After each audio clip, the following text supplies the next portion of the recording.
Hip hop is mature.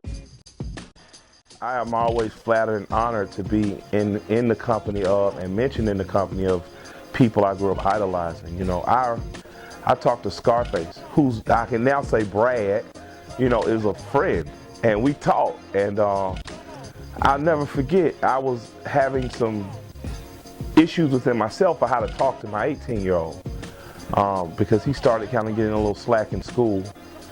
But I didn't want to come down on him. I didn't really know how to have a conversation. And Brad called me one day, we were talking, and he had his 18-year-old son on the phone. And he was just talking to him like he talked to an 18-year-old man, period.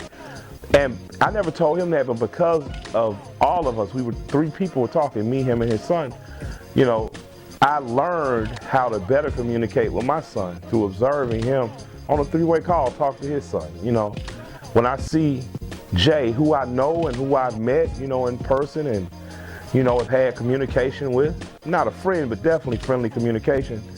You know, he's always been very warm and personable on the one, but when the lights are on and, you know, other people are around, you know, he's Jay. But when you see him in the pictures with his daughter, like you're seeing a man in love with 23 of those chromosomes that he put in this other human being. And that's a pleasure for me to see. When you hear Nas talk about his daughter, like on that record, those are the fears of a real father. That's dope, you know, to see him.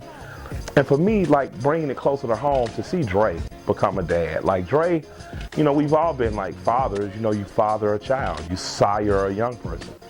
But to see him become a dad, like his son has been living with him, goes to school, they get spotted and little 5 points together, and it's a different energy, you know.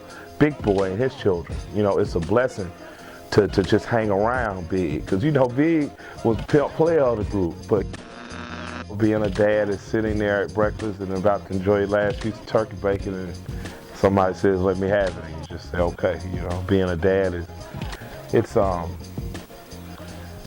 most rewarding thing I've ever done. You know, I have 4 children.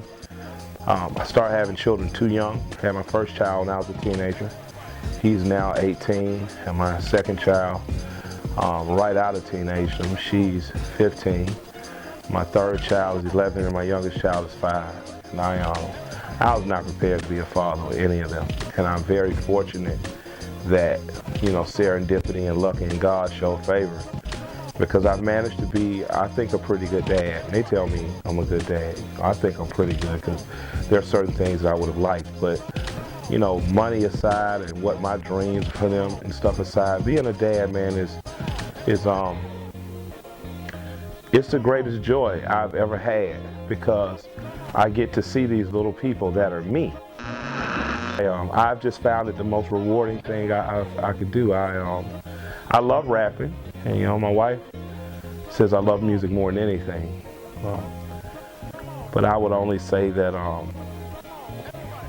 if my children truly did ask me to quit, I'd stop.